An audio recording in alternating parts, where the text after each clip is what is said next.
Well, welcome back to the New News Podcast. Today is opening day, technically, but it's like the weirdest opening day of all time because it happened at 4 a.m. between the Otani translator list Dodgers and the San Diego Padres. And Andrew's reeling over here. Yeah, I don't understand it, but it's happening. So, as Andrew dreams about Otani opting out at the end of the 2024 season, now we're going to talk about the Cardinals 2024 season and what our expectations are for the club this year. We've done some previews for the other NL Central teams. Obviously, we've been talking Cardinals all off season, talking about the Cardinals during spring training, but the opening day is right around the corner, right? It's a week and a day from now in LA against the interpreter-less Los Angeles Dodgers. We get it. Just gonna keep throwing it in there every time we can. I love it. No, keep it up. Oh my gosh. So it is a big deal. It's coming up. It's crazy to think that's already here, but I'm excited. Obviously, there's still a couple things left to be figured out. They have a really fun series against the Cubs next week, or I think they play 2 games in Arizona against them during spring training, which you never really see.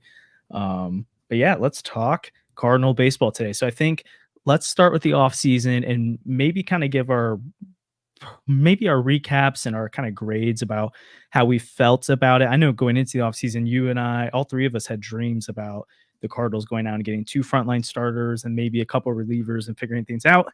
But here is the list of the moves the Cardinals made this offseason. So Cardinals signed Lance Lynn, Kyle Gibson, and Sonny Gray to fill out their rotation, brought in Keenan Middleton into the bullpen mix, and then signed Matt Carpenter and Brandon Crawford during spring, or Matt Carpenter back in like January, and then Brandon Crawford during spring training. And then on the trade market, they traded Richie Palacios for Andrew Kittredge, Tyler O'Neill for Nick Robertson, and a prospect who's probably more of a depth starting pitcher. And then they traded Cash for Riley O'Brien, which already looks pretty nice. Rule 5 selection was Ryan Fernandez. They hired Chaim Bloom. It seems like he kind of made a difference all off season, but it was made official after the new year. And then hired Yadier Molina as a special advisor to John Mozeliak and has yet to be found yet. So not really sure what that's about. They hired Daniel Descalso to fill out the coaching staff, but they also expanded it. So they added 2 new roles, which is something that's significant because the Cardinals coaching staff has been on the smaller end in all of baseball for a while now. And then the most recent, and seems like the bow on the offseason, is they've extended Oli Marmol, which was quite the surprise move. That's the offseason. So here's maybe my first question. Sandy, if I told you in October this is what the offseason would look like, what would your reaction have been? I would have been a little disappointed, frankly. It's kind of just, it's a little underwhelming. I don't know. There are good things in this offseason and there are bad things in this offseason. I don't know. I think I would have been disappointed though. I think my expectations were higher than what we got. I think I'd tell you, hey, I'm really happy with the bullpen moves, but I would be really disappointed with the moves in the rotation. I love Sonny Gray. I am the number 1 Sonny Gray supporter among probably all Cardinals fans, at least to this point. But I just don't know if it's enough. And what I've seen so far in spring training has me a little worried with Lynn and Gibson in particular. I know it's just spring training. But yeah, I think if you told me this is what you get, I would have said that's probably a 30th percentile outcome for this offseason. So I'm a little underwhelmed. Andrew, what about you, man? Yeah, I'm fairly disappointed with what happened as well. The 3 guys we brought in, one of them I like, the other 2 I feel like are redundant and you probably could have gone out and just gotten one of those guys and then signed, Blake Snell to a 2-year, 30-something million a year contract, or maybe go out and get Jordan Montgomery. And maybe that way the offseason will be a complete success. We'll have 6 starting pitchers and everyone will be happy.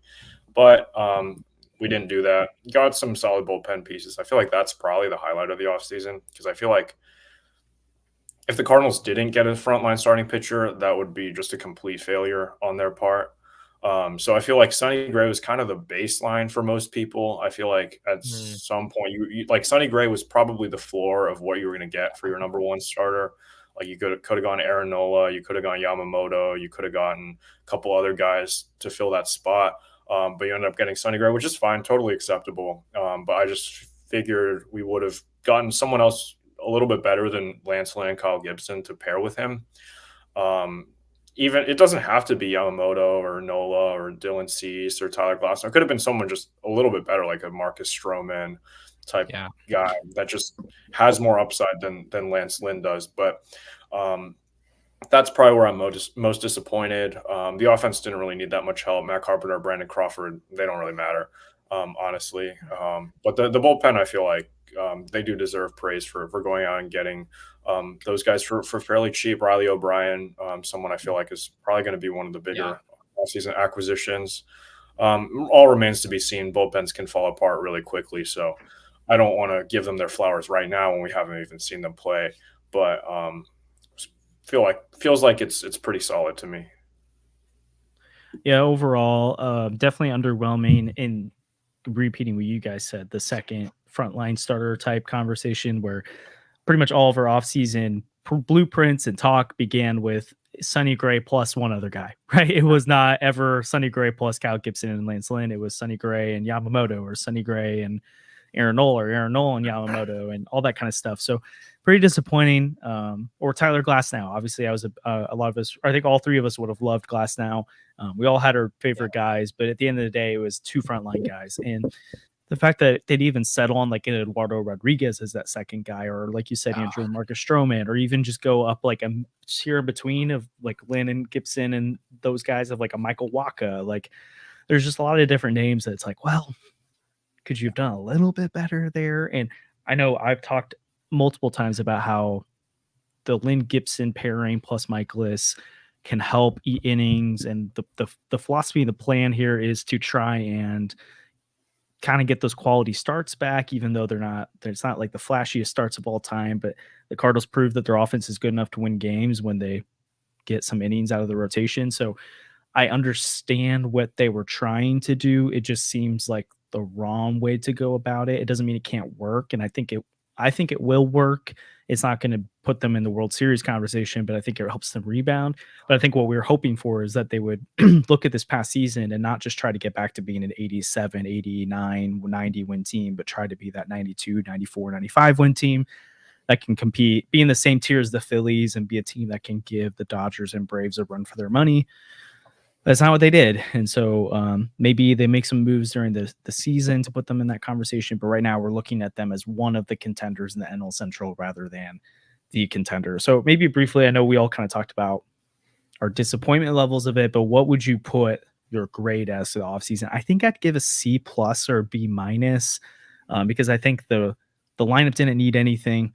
The bullpen, I think they handled it better than I thought they would. Like, I'm really optimistic about how they did. Doesn't mean it'll work out, but that's an exciting way to build your bullpen. They did get Sonny Gray, so you have to give them credit for that. But then the Lynn Gibson is pretty underwhelming. So I'd give it like a C+, maybe B-. What about you, Sandy? Yeah, I'm kind of in the same area. Like, maybe a B. Because I think they addressed their needs, right? So definitely a passing grade. It's not like they didn't do anything, and it's not like they brought in guys that are causing new problems, whatever. So probably a B. But like at the end of the day, I wanted the Cardinals to have an A+ off season, just like we always do. So disappointing. B-, whatever. I'll be a little harsher. I'll give it a C. I feel like the analogy is kind of like you just studied for the test in the last hour, or you were like, okay, what can I do to get the bare minimum that I need to pass? And yeah, you got Sonny Gray. It's kind of a given. Like I said, I feel like it's not like they needed to get a guy at the front. If they had gotten like Michael Lorenzen and then Kyle Gibson and Lance Lynn, then that's a complete failing grade, even though Michael Lorenzen can swing it a little bit. That's fine. The bullpen, we don't know what's going to happen. Honestly, like you took a chance on a couple of guys, and I think it's going to work out. But that wasn't really your weakness. You could have gone into the season with the same bullpen. So maybe a C+. I feel like slightly above, like just passing right there. And so I feel like they added a little bit with the bullpen. And then I don't know. The veteran leadership is whatever. You didn't need to go get that, but you got it. I don't think it's going to affect anything, really. It's just those guys aren't going to play a lot. And honestly, I don't know how much of the like veteran leadership thing that the players are saying is really completely correct. It sounds like it was important to them to get those guys in there, but like, I don't think it's going to win or lose that many more games. I agree with that. I do want to, play a little devil's advocate to one thing you said there. I don't think they studied at the last hour. And I think that's actually something about this offseason that makes me feel a little better about it. The way in which the process, the order of things, like the Cardinals did jumpstart the market. They were aggressive and they did go get certainty. And so for me, that's a big plus. Like at least they didn't leave us waiting all offseason. Now we left ourselves waiting, thinking that they were going to do something else. And that's a whole nother problem. But the Cardinals did like get on it early. We weren't sitting here. We weren't getting leftovers. Like they went and they got who they wanted. So there's something to be said about that. Did they want the right guys is a different conversation entirely. Yeah. And I think overall it was kind of a weird, like, I'm glad they jumped the market and got their guys. Like, I'm glad they're aggressive in that way, but it's kind of weird because like some of the conversations about Sonny Gray is that he said, like, I almost signed the cut. Like he talked about the Diamondbacks were really hard on him and the Reds are very hard on him. And those are the final three teams of the Cardinals, but the Cardinals kind of came in at the end of it. And to me, it's just weird that like Sonny Gray wasn't one of the first calls they made or one of the first deals they tried to get done. Like it's weird that they like felt like they had to get Kyle Gibson and Lance Lynn done at the sake of potentially losing out of Sonny Gray. Like that part, especially after Aaron Nola had already signed too. It's that like, would have been awful. Yeah, I don't know what their pivot would have been. That's the scary part to me. Is like if they missed out on Sonny Gray, I mean, maybe, but I don't know if they like really go after that. So, like, is that? I mean, was Eduardo Rodriguez available still? I think he was. So maybe they pivot to that. Like, I don't know. So that's the part where I'm, and not that I want to know what that scenario is, but it'd be fun to go. Well, not fun. I'd be intrigued to go to like see an alternate scenario where like Sonny Gray signs and they're like, oh no, we were too busy working on the Lance Lynn deal to give him a phone call and then figure out what happens. So. Anyways, let's move on. So I want to know, what is your guys' biggest storylines to watch? I'll start off just to give you guys a little bit of time to think too. But for me, the biggest storyline at this team coming to the season, and there's a lot of them, but the one that I think intrigues me the most is what is the upside of this offense? And like what, not just the upside, but like can they cash in on it? Last year, the team was about somewhere between 7th and 8th best offense in baseball before the trade deadline last year. And that's with Nolan Arenado having a really tough start to the season, but he kind of came on strong in the summer. And same with Brendan Donovan. Paul Goldschmidt was hit or miss. Jordan Walker wasn't really his full self until midseason. Nolan Gorman had that really bad month of June, but was really good otherwise. You're potentially adding Victor Scott to the mix at some point. You've got a full season of Masyn Winn. Hopefully a full season of Brendan Donovan. Lars Nootbaar might start the year in the IL, but he might be available. Anyways, if this team's at full strength, it's a lineup that could be top 5 in all of baseball, but we've also seen the oddities of it where last year they were a top 7 to 8 unit in most statistical categories, but then they were like 13th or 14th in runs scored. So like, can they actually be the offense that we think they can be? Because in my head, if the answer to that question is no, and they're even like a top 9 unit and not top 5 unit, then I just don't think the way they built the rotation is going to work. And the bullpen's just going to have to be like truly elite to make up for it. And that's a lot of pressure to put on this unit. So for me, I know that we could talk about the weaknesses, how bad will the weakness be? But for me, it's focusing on the strength. Like, can their offense actually be what they think it will be this year? And if so, then I feel a lot better about figuring out the pitching staff.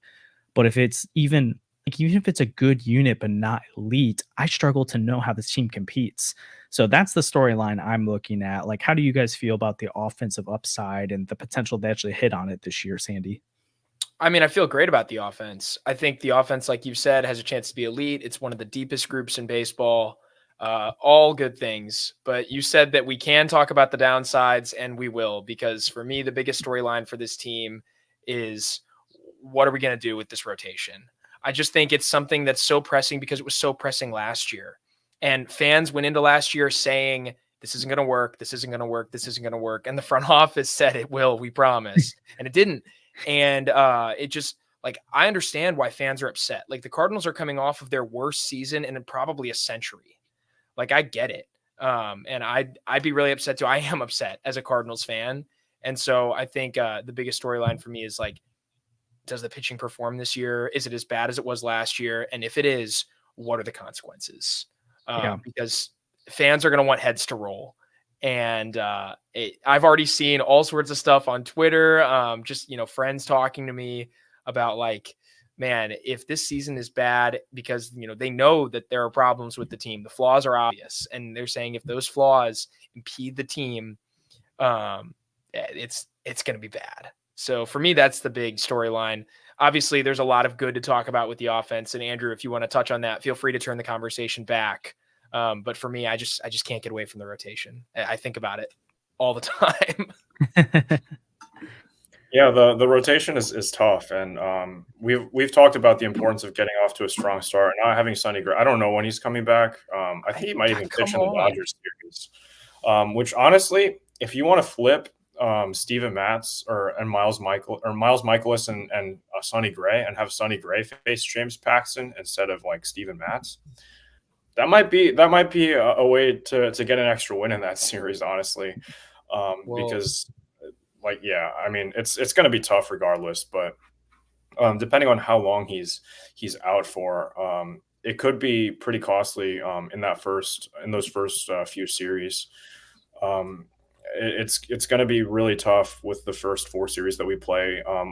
3 playoff teams and the Padres who got worse, but like they had a weird year last year, and they just brought in Dylan Cease, so it's going to be super important. I think there was even a comment by Mo or Ollie that was like, they just want security for him during the extension talks, in case the team gets off to a bad start. It kind of sounds like they're preparing for that, which is not good, because it just like it's going to be really bad if this team starts off poorly again. It's not going to be, what was it, like 10-22 or however bad they were to start last year, but what if it is? I don't think this team looks that much better than it did last year. So if the team gets off to a bad start again, it's just not going to be good.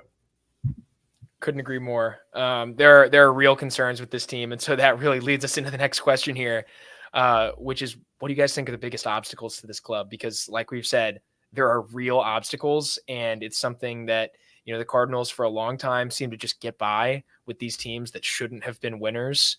And whether last year was the rule or the violation of the rule, we'll find out. So Josh, what do you think is the biggest obstacle facing the Cardinals in 2024? Yeah, I mean, we can keep talking about the pitching, so that's probably like the easy, like low-hanging fruit here. But I think the one that's been talked about maybe ad nauseum lately is the injuries, right? Because you look at Lars Nootbaar, who I think played about 110 games last year. Nolan Gorman also played in like 120, 110 games last year. Jordan Walker was healthy, but obviously got sent down. So it's like, can you get a full season out of him?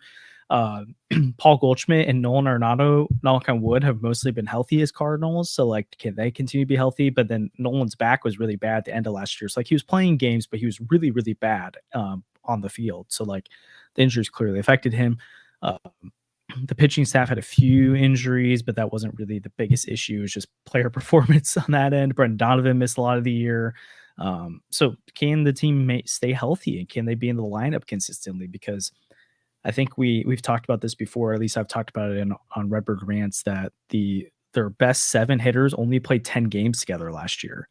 And that's just because like 1 or 2 of them would be out at one time, or there's some stretches where 3 to 4 of them were out. So if they're going to, again, capitalize on their strengths, they have to actually be on the field. Now, they do have depth to cover, right? Like Tommy Edmonds out, you've got Victor Scott or Dylan Carlson could be in there. If one of your corner outfielders are out, like Alec Burleson's a really good bat for a 4th outfielder. So Thomas Ajayci, if they really need to bring someone up for Nolan Gorman or Brendan Donovan. So they have depth. Or Ivan Herrera is I feel like probably one of the best backup catchers in baseball. So that's a pretty nice card to have in your back pocket if you're the Cardinals, but you still want to play at full strength. So I don't want to say injuries necessarily has been like a huge deterrent the past few years, but it has been like at least like a thorn in their side. And can it be better than that, or hopefully not worse than that? So Andrew, I don't know if there's any other obstacles you would identify for the club. I'll be pretty blunt with this one. I think ownership is a pretty big obstacle. True. It's kind of going to be your own downfall there. I mean, if the DeWitts had given me the amount of money that Mo had to play with, could I really build a better rotation than Gibson, Winn, and Sonny Gray? I mean, maybe, but like it's not going to be that much better. And when you have guys like Blake Snell and Jordan Montgomery that are sitting out there willing to sign 1-year deals, and you're only going to go over the luxury tax by a certain amount. I mean, right now they're setting the luxury tax as kind of like the peak of where they want to hit. But you have contracts that you can move. Tommy Edman is expendable. You can trade him and free up $8 million. And then when you sign Blake Snell, all of a sudden you're not over the tax anymore. And even if you do go over the tax, the penalty is like $200,000. It's not like any real amount of money to these owners. And I don't get why they don't go out and do it, because they kind of made it sound like, hey, the DeWitts are they're really committed to winning. The ownership really wants to bounce back because they were embarrassed last year. But it doesn't really sound like that. The payroll is roughly the same. You had a lot of contracts coming off the books, so you're able to bring in a lot of new players. That's kind of how it works. It didn't go up by all that much. So it kind of sounds like they didn't really care that the team underperformed last year. And it's kind of telling with what's going on right now. I'm fairly frustrated with how they're approaching the pitchers that have been still on the market. Blake Snell is gone now, but Montgomery's still out there. And he's honestly going to command less of a contract per year than Montgomery or than Snell will. So, like, are you going to go over the luxury tax if you sign Montgomery? Maybe you won't even have to, and maybe you won't even have to trade Tommy Edman to clear that much money off. So, I don't know what's going on there. It's frustrating, but I mean, with what we've gotten, can we the rotation isn't as bad as it could have been, I guess. You could have wasted that money on a lot of other guys. You could have spent all of that on Lucas Giolito, and then you're rebuilding now all of a sudden. Yeah, true. That would have been bad. So I think part of the reason why they probably were like, if you're Mo, and you could have, you obviously with the budget they were given, they couldn't afford to do Yamamoto and Gray or Nola and Gray. Like they just couldn't do something like that. But again, that's an ownership issue though. They can extend, but they're not doing it. But if they had gone down a tier into like that Giolito or Eduardo Rodriguez tier, and they'd only gotten 2 guys, and then one of them goes down or actually right now, if you had Giolito and Gray, both of them would be out for opening day right now. Gosh. So like then your rotation would be Michaelis, Matz, Rom, Liberatore, and Thompson. Like, oh my gosh. So like I think that's probably in the back of their mind of like, we can't do that either. Even though it has higher upside. Something in the chat I'm seeing though is that the Snell contract being only 17 million because of signing bonus, but for CBD or CBT purposes, the competitive balance tax, it's still 30 something million. So that wouldn't have mattered for what matters to the Cardinals, which is not going over the tax, because then you get taxed per dollar you go over, which again, should they do that? Yes. Will they? No. So like, I think got to reframe the expectations there. But then to Andrew's point, if Mo's talked about, he doesn't like to get complicated, but like if you're going to maneuver with the amount of money you've got to be complicated then. So you can move Stephen. Like there's a lot of starting pitching injuries. I guarantee you someone would to pick up Steven Matz, even if they don't give you a lot in return, they're not going to eat money, because 11 million is what you'd have to pay Steven Matz in the open market. And then like you can move, obviously Tommy Edman has value, so you can move him too if you really wanted to, but they don't like to be complicated. So here we are. Let's go into a little bit more season preview stuff. So I think it'd be interesting if we talk a little bit about who do we think the best player on the Cardinals is going to be in 2024, because I think Andrew's written about this, that for the last 10 years, there's been a different or a B WAR leader, F WAR leader, maybe both every single season. So it's not like the mid 2000 Cardinals where you're like Albert Pujols, like that's easy. There's 4, 5, 6 guys that you could probably realistically say could be the best player on the team in 2024. And I don't think any of us would be shocked by that. So if you had to pick, Andrew, the like team MVP, this could be anyone. So you just think who are the best player or most valuable player to the Cardinals would be in 2024. Who would your pick be? I'm going to go with Jordan Walker. I feel like I take that next step, out of everyone, I feel like he has the highest ceiling.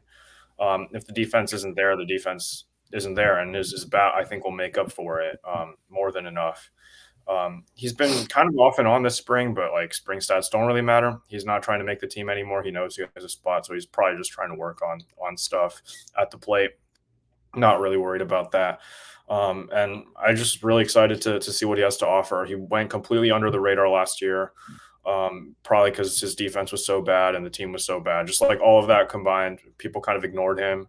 I feel like people don't really realize just how good he was offensively last year at just 21 years old. He's a year older now. He looks stronger. He looks like he's added even more to his offensive game. So I feel like he could very easily lead the team in WAR. If he just puts up 0 defensive WAR, that's fine. He could probably lead the team pretty easily just by being one of the best hitters on the roster. Interesting. Sandy, who would your team MVP be? Man, I thought long and hard about picking Walker or maybe Gorman, but I think it's got to be Arenado. Like Nolan Arenado has to get back to being the team MVP. He needs to get back to being a league MVP type of player if the Cardinals are going to go anywhere. We need to see Arenado. We need to see him look like himself in the field. I want to see him making those jump throws in foul territory, making plays only he can make, and I want to see him mashing at the plate. We need another 100 RBI, 30 homer season from Arenado. If we're going to be good, like the Cardinals absolutely need this. So it's going to be Nolan Arenado for me. I think he has the highest WAR projections. I think he has a really good shot at leading the team in WAR. But he and Goldie need to lead this team because as good as the young core is, like none of them are established superstars yet. Goldie and Arenado are. Like they are star players. They are established all-stars who have a shot to be in the Hall of Fame someday. They need to lead this team. Yeah. When I think of team MVP for this team, we kind of brushed over the cases, but I'll kind of give some mini cases for each of them and then land on my guy. Like you could go to Jordan Walker, but I do think like the defensive liability there, it makes it hard for like, he'd have to be like 35% above league average, maybe even 40% to be the team MVP, assuming he doesn't take a huge stride defensively, but that I think that's in the range of outcomes. So he was almost my pick, but I moved off him. Nolan Gorman, same kind of thing. Like he's about a league average defender now, hopefully, but his bat is so good that like he could be the team MVP too. Wilson Contreras obviously was amazing in the second half. I just think his pitch calling and framing is probably not elite enough to be the team MVP here. But I think for me, it came down to 3 guys. So Gorman or Walker was one of them. Gorman's probably my 4th guy. The guy that came in second for me is Lars Nootbaar because of the fact that he can be so good offensively and also be maybe not an elite defender, but he could be a valuable defender too. So you're getting value on both ways. Sonny Gray also could be up there as a team MVP. But for me, I have to agree with Sandy that Nolan Arenado has to be, or is to me, the guy that I think will be the team MVP this year. Because what you're really hoping for him is to bounce back and be an all-star level bat and then to be a Gold Glove defender again. And that automatically makes you one of the best players in all of baseball. He might not, like Jordan Walker or Nolan Gorman or maybe even Paul Goldschmidt may outperform Nolan Arenado offensively. But I think the fact that he'll also be one of the best defenders in baseball again makes up for a lot of that. And a lot of the projection systems have Nolan being like slightly above league average at the plate this year, which I just think is crazy because he was like 50% above league average at the plate last year or 2 years ago. And then I think before the All-Star break, he was like 127 WRC plus, and obviously he was an All-Star. So, and that's also with the terrible month of April. So I think if his back's in a good place, or at least not where it was last year, he can get back to being himself in a lot of ways. So he's the guy that I'm just predicting to be an MVP candidate or to be like the team MVP. I think he could be an MVP candidate if all things go right. I also just think he's probably really motivated to really prove that last year was an anomaly because he was been on losing Colorado Rockies teams before, but this is probably the first time in his career where he's been on a losing team and been part of the issue. Like he just didn't perform. And he's talked about how he struggled to lead the team because he just felt like he couldn't go talk to guys because he was also struggling at the plate. And so, or defensively in the first half. So Nolan Arenado is the guy the harder I look at it or longer I look at it, the more I'm like, I just think he's due for another really good year. And this might be his like last prime year. I don't think it's his last good year as a player, but this might be the last year you can kind of ask of him to be like one of those top end players in baseball. And I just think the fact he's being so slept on probably helps with that. So he's the guy in my head that I think will be that elite player for them. But again, you can make the argument for just about anyone on the starting lineup, or Sonny Gray or Ryan Helsley, and I wouldn't fault you on that. So, Andrew, I think maybe we can go a little bit. I'm guessing this is going to be your pick for this question, but I want to know from you, myself, and Sandy, who our breakout position player or breakout hitter will be this year. I'm guessing you're probably going to say Jordan Walker if you put him as your team MVP, but maybe you have a different pick. So, Andrew, who would be like your breakout position player? You can go, it doesn't have to be like the best or the biggest jump. So it could be someone else, but who's your breakout there? I feel like Jordan Walker kind of already broke out. I don't know. It's kind of weird for me. I feel like he was already so good last season that I wasn't even really thinking about him. I don't want to steal yours. I know who yours is. It's too obvious. Mine? Yeah, so I'll let you talk about Victor Scott. Oh, no, I wasn't going to go Victor Scott. So you can go him if you want. Not at all? Okay. I feel like he's been super exciting to watch this spring. Just has all the tools to be a really solid major league level player. And I know Dylan Carlson has bounced back a little bit this spring. He's been playing better, but I really want to see him up with the team on opening day. And if it doesn't go well, just send him down. Like if he plays for a couple weeks and it's not working, it's not clicking, it's fine. You send him to Memphis. He'll work on things and make that very clear with him, so we don't have a situation. Make that clear with the fans. So we don't have a situation last year with Walker where everyone's like, why are we sending him down? Because clearly he has stuff to work on. I think he has a lot more upside than Dylan Carlson does. And we can afford having like a black hole in our lineup, right? Like this lineup is deep enough where we can have someone who's just not giving us any production at all. So like even at the start of the season, if Victor Scott is just terrible, which I don't think he'll be, I feel like he has all the tools to do really well. Like he doesn't even have to hit the ball hard. He can bunt and get on first. He'll be fine. He has a really good eye. So I feel like he's not going to be like completely awful like Masyn Winn was last year. I feel like he has more of the like tools to be ready right away. So I feel like we could see him maybe come up and never get sent down again. Obviously, probably not the likeliest outcome. Probably will spend some time in AAA because he's not Jordan Walker. He can't just like skip the level entirely. And Jordan Walker did have to go back to AAA for a couple of weeks anyway. So, but I feel like I'm high on him. I'm excited to see what he's got. Yeah, Victor Scott's a really good pick, and he was probably there's just so many guys on this roster. It's hard to pin down to one guy with a lot of these questions, but he's probably be my second place finisher because I could totally see the scenario where it's the end of April and MLB Network is just doing all of these different like segments on Victor Scott and his speed and all this different stuff, and they're already talking him into the Rookie of the Year conversation. Like I could totally see that happening. But for me, I am going to go Jordan Walker because I do think he broke out last year, but I think with how many good rookies there were, and now like Jackson Holliday's coming and Wyatt Langford's coming, like I think he gets kind of lost in the mix of the young guys right now. And it's been fascinating to me to see like, I'm trying to blank on, or not trying to blank, but I'm blanking a lot of them. But I think like the Athletic, MLB.com, like a lot of these different places are coming out their breakout candidates this year. And almost all of them are including Jordan Walker. And they're saying the same things, that he's 21 years old. He's younger than a lot of these top prospects that haven't even debuted yet. He's already put up a 17% or what was it, above league average season. Yeah, 16, I think 116. Unbelievable. Like, and then he was, ever since the call up or when he was recalled, it was 20% above league average. The last like month and a half, it was 35% above league average. Wow. He just looks amazing at the plate. So I do think this is when he really breaks out and people are like, oh, like Smelly De La Cruz, like Andrew likes to say, no, let's go Jordan Walker. So I do think his defense needs to improve, and I'm not quite sure how much it does improve this year, but I think his play at the plate is going to catch people's eyes. And there's a real scenario here where the Cardinals have some tough decisions to make mid-season where they're like, do we bump Paul Goldschmidt down the order for Jordan Walker, or do we bump or not even, it might not even be Paul Goldschmidt, like Nolan Arenado, Wilson Contreras. Like at some point, if Jordan Walker takes this jump that we think he will, he can't bat seventh. He can't bat sixth. He's got to be in the heart of the order.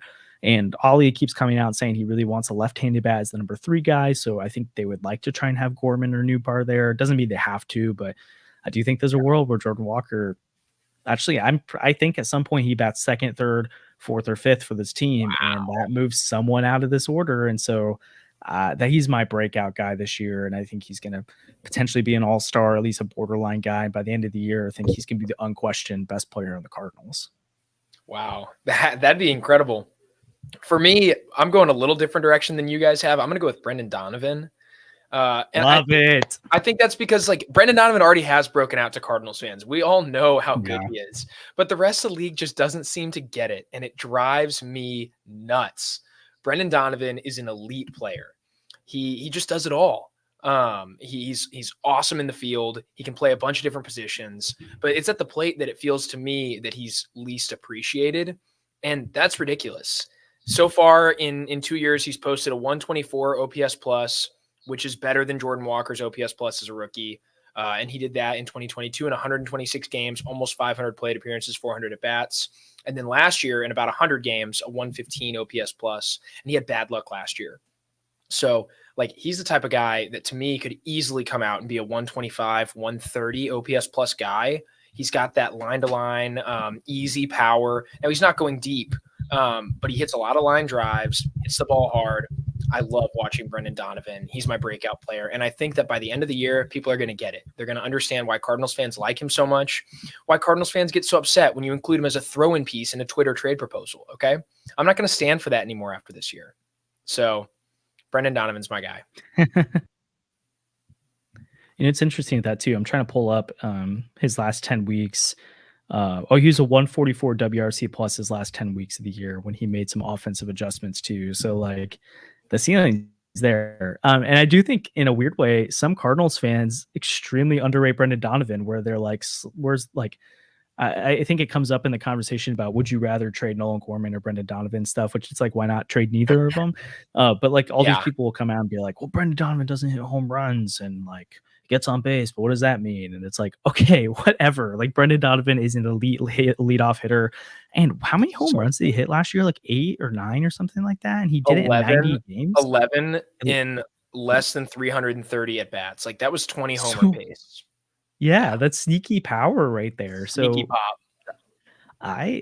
Brendan Donovan's a great pick. I'm really excited about that. So I think that's the beauty again, and that's why I know I'm pretty high on this Cardinals roster or Cardinals team, even with the pitching staff being so iffy, is that there's so many different offensive players that could/should break out that I don't know. That's where I'm feeling pretty good about this offense. But let's go to the pitching side of things.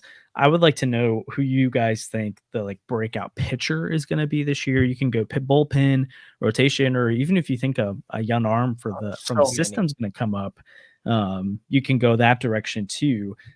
Sandy, let's start with you. Who do you think, if you had to narrow it down, which I think it's hard, it's maybe not as far as the bats, but it is pretty difficult to narrow down. Who do you think the breakout pitcher will be this year? This might be harder than the bats because with the bats, it's like you can't go wrong. There are just so many good options. There are so many options, but none of them feel like smash hits. I'm going to go with Zach Thompson.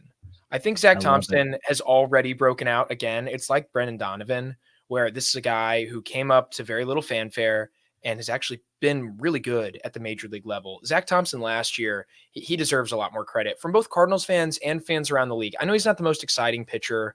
He's not going to get up there and dominate or anything like that. And a lot of people have called him a waste of a first round pick, but Zach Thompson was fine. Like, I just don't understand why people are upset. He was awesome as a reliever and then was slightly above league average as a starter. So, I think Zach Thompson this year has a decent shot at getting into the rotation. And if he does, like, I think there's every chance he's the number 3 pitcher in this rotation by the end of the year. He's more exciting to me than either Lynn or Gibson. Now, there are volume questions, but we've never seen him actually get a real chance to stretch out.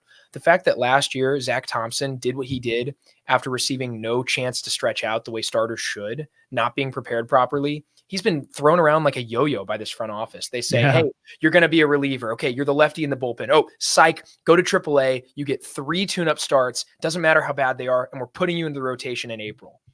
Unbelievable stuff. He's handled it with dignity. He's handled it with poise. Very excited to see what he can do for this team.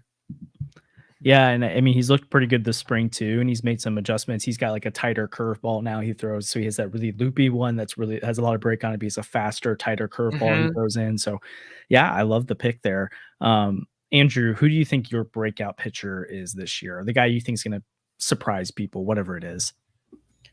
I really like Riley O'Brien. I talked about him earlier, but I'm going to go with Palante. I think he's been Like working it. on some things this offseason that I'm really excited to see. That new death ball, curve ball, whatever you want to call it, looks really good so far this spring. And I've liked him a lot in 2022, watching him come up as primarily a ground ball pitcher, but to see him get more strikeouts would be really, really good. And I think he could be trusted in high leverage. Like I feel like some people aren't even taking for granted that he's going to make the opening day roster. I think he's got that locked up, and I think he has a lot more to show that we haven't seen yet. I think last year was just so bad for him that we kind of want to forget that he was ever part of this team, and that he was really, really good in 2022. I think that wild card game also kind of makes it a little bit hard for people to believe in Palante. But if you think about it, he got the job done. He got that ground ball that he needed to get to end the game. It just got past Tommy Edman, which is terrible, and that's tough. But he did what he was supposed to do. I've liked him a lot since 2022. Tough last year, but looks like he's putting in the work to get better, and I really like that. Yeah, I can I cheat a little bit? Can I like name a type of? I somehow muted myself in there. Can I cheat a little bit and name like a type of player? Sure. I think you'll understand what I mean here. I think this is the year that the Cardinals finally have a pitching prospect break out to the point where they can join the rotation and be a contributor and like be someone that like going into next year they think they can be it. So I think like whether it's Tink Kentz, Takao Roby, or Gordon Graceffo, I think someone steps up and joins the rotation this year and like breaks out as like a legit arm in a way that they haven't had since Jack Flaherty, really. Like now, if it's Tink Kentz, I don't think he actually joins the rotation this year. I just think it becomes clear that he's a 2025 option. Takao Roby, I do think has a chance to join the rotation this year. If like this is like 90th percentile outcome here, or Gordon Graceffo takes that step forward. So I think that's like my breakout pitcher, and that's something they really need because they have those club options on Lynn and Gibson, and part of the reason they have those is like if they come to the end of the year and they don't have internal starting pitching options, they might pick up one or two of those guys again.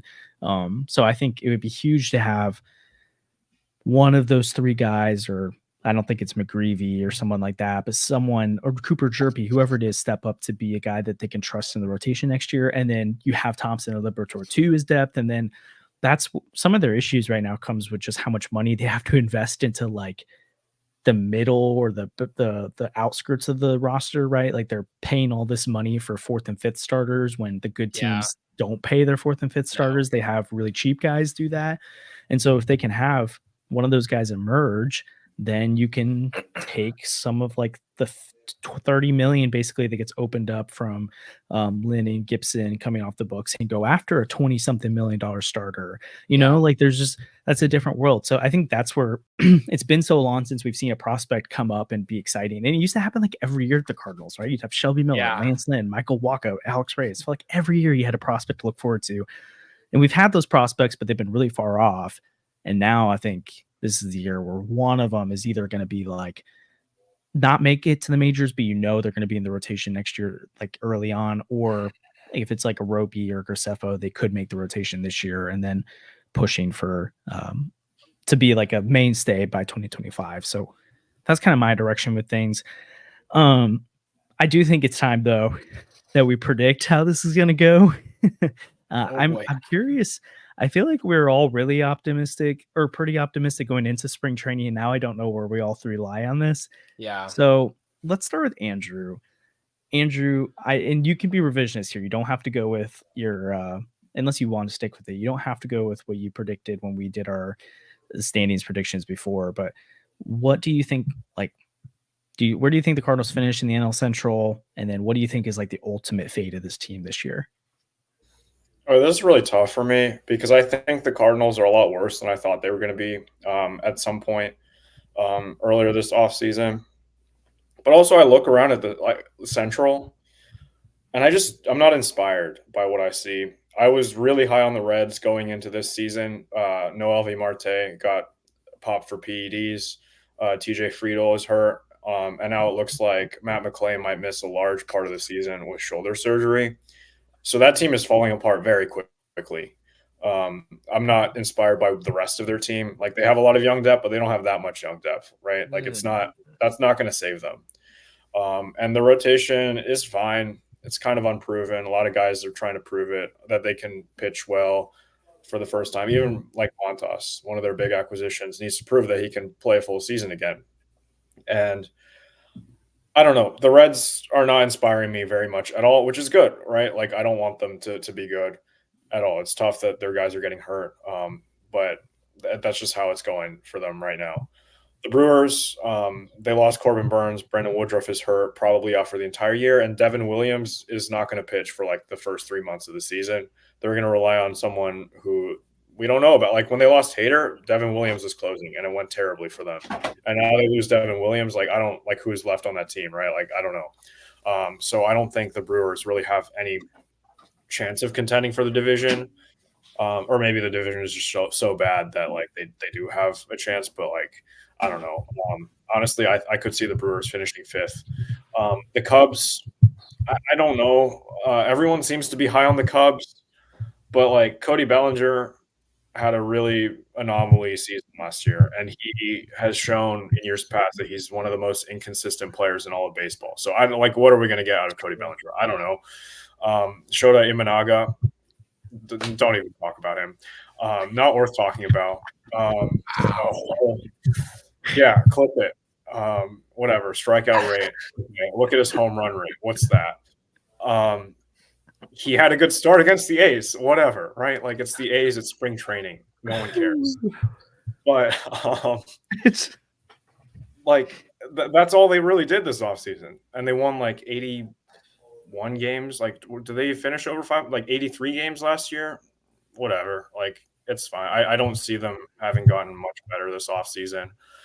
Honestly, the Pirates are kind of more intriguing than the Brewers right now. Like, O'Neal Cruz has been tearing it up this spring. If he breaks out, he could be really good. The rotation's kind of cobbled together, but like maybe it's just good enough for the, like, I don't know. I don't think the Pirates really have a chance, but if I don't mention them, Pirates fans will get mad at me. So that's fine. Honestly, I give the Pirates a 5% chance to win the division. Like, this division is that wide open. So, wow. The Cardinals have a good chance, I think. They're pretty good, pretty well put together team compared to the rest of this team. The Reds are falling apart. The Cubs, I don't know what to make of them. The Brewers are falling apart. The Pirates are whatever. But I think the only way this team makes the playoffs now is with winning the division. I don't think there's a chance any NL Central team will make the playoffs as a wild card spot. You look in the East, the Mets kind of have a chance if Kodai Senga comes back and he's healthy. That rotation could be okay. The Marlins made the playoffs last year. I think they got worse, but they still made the playoffs last year. The Phillies are going to be really good. Have a really good core that they have locked up for a long time. So they're going to be good. The Braves, of course, are probably going to win that division really easily. You look in the NL West, the Rockies are terrible. They're not worth talking about. The Diamondbacks were just in the World Series, and they got better this offseason. The Giants were close to the playoffs last year, and they just added Blake Snell, Soler, and a lot of other guys. And the Padres, they had a weird year, but I feel like that roster with Dylan Cease is better than people are giving them credit for. So there's like 6 other teams that I can see right now that I would rather have instead of the Cardinals. Obviously, the Dodgers just suffered a terrible loss today, but I think they'll be fine.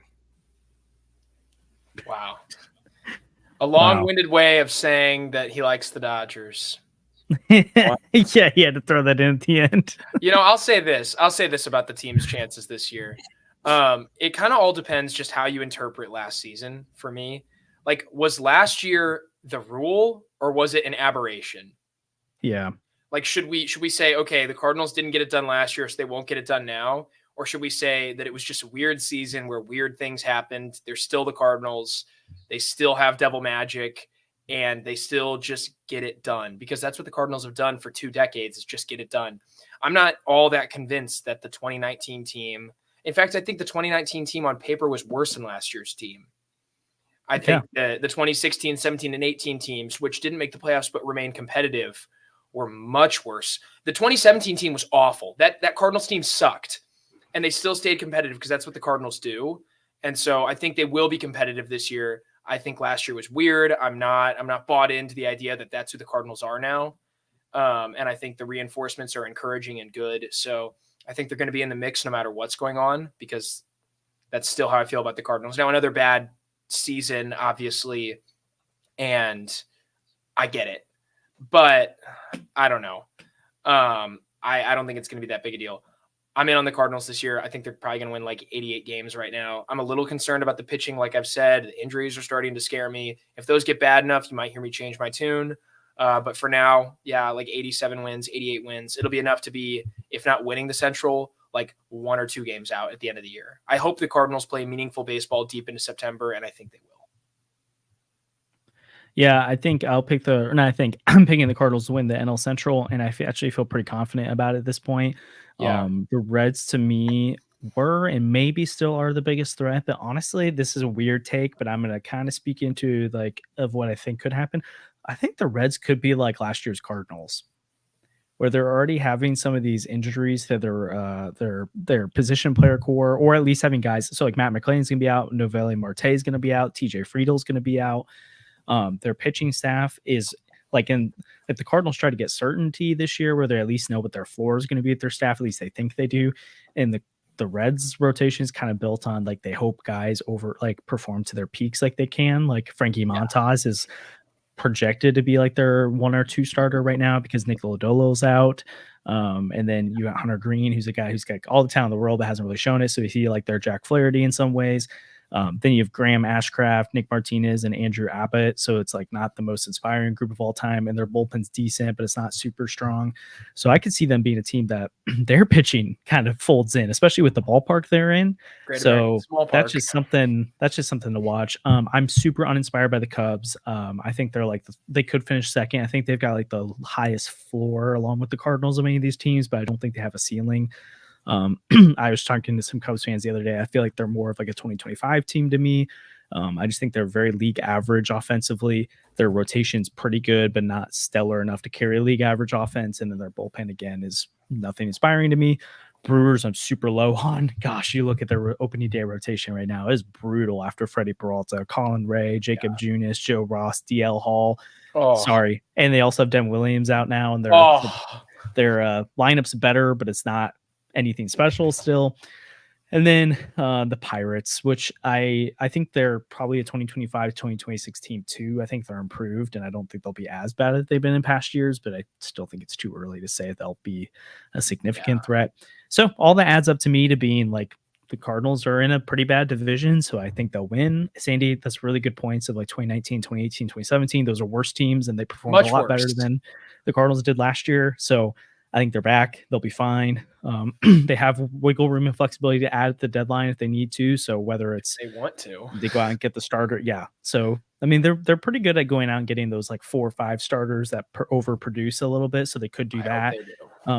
Or obviously they could add Victor Scott to this roster at any point, Thomas Ajayci at any point, Takeo Roby at some point. So they've got some reinforcements that obviously they don't have as many reinforcements as these other really prospect heavy teams do, but part of that's because the Cardinals have called up a lot of their guys already.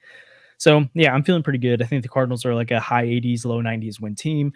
Some of that depends on what they do at the deadline. And then I think they're a team that can win a playoff series, but that's their cap as a team. And yeah, I mean, it'll feel nice being back and winning baseball, but again, we're hoping for World Series, and they're not really anywhere close to that. So barring a major trade or barring everything going right for them, I don't really see that in their outcomes this year, but we'll have to see. So that's a wise man named John once told me that promoting a top prospect is just like making a trade, and getting Matt Carpenter back from injury is just like making a trade, guys. That's what I was almost told. Picked him as my team MVP. So Matt Carpenter, baby. Just getting your guys back is just like making an impact trade at the deadline. That's what John says. So John says. So when we get Tommy Edman back, it's going to be like trading for a Gold Glove center fielder, even though you'll already have one of Victor Scott in there. It's the exact same thing. So we should just be okay with that. And you didn't even have to give anyone up for it. That's the really exciting part. Yeah, I do think so. Like previewing a little bit, there's a world where like you get to this deadline, the offense is performing, and you need to go get a starter. I mean, you've got interesting trade chips. I don't think Victor Scott, but like you could put Victor Scott on the table. You could put Thomas Ajayci on the table. You could put some of these prospects on the table. Or what I think would be the better solution is you put Tommy Edman on the table. You put Dylan Carlson on the table, Alec Burleson on the table. You've got pieces to move to make those upgrades. So, yeah, it'll be interesting to see. And I think that's the direction the Cardinals were going to go last deadline, but then they just fell apart. So they sold, but they've talked about they wanted their payroll to get it up to 200, which meant they were going to make some moves at the deadline to do that. But obviously they made the right decisions and going out and getting some prospects instead. But so, yeah, we'll have to see. Are we sticking with our World Series pick still? I think I had the Dodgers over the Yankees, but I think the Yankees. I'm not really feeling the Yankees anymore. I haven't put those out yet, so I mean we can change them after this recording. But I had the Blue Jays over the Dodgers because I thought that would be funny. That would. I'm locked in with the Cardinals winning it all. Can't change that. Sorry. Yeah, I'm thinking like I kind of want to pick the Orioles now instead of the Yankees, but Orioles are my AL pennant winning team. They will lose to the Cardinals in 4 games. It will be the most lopsided series of all time because the Cardinals are that good. Okay. Matt Carpenter. And then the Orioles will trade Jackson Holiday to the Cardinals for Steven Matz. So. No, it'll be Matt Carpenter after he homers 12 times in 12 World Series at bats. Hey, I have one question for you guys. Like, what do you do if Matt Carpenter rakes? What happens when he forces himself into the lineup? Because DH like every day, and he's going to be my player to be named later in our draft. He's having a fantastic spring training. I just want to point that out. Remember when we had Katie Wood on last spring training, and we asked her who is a player under the radar that we should look at, and she said Taylor Motter. Yes, that's what's happening. Is that Carpenter or Fermin or both? We have 2 Taylor Motters this year. Maybe.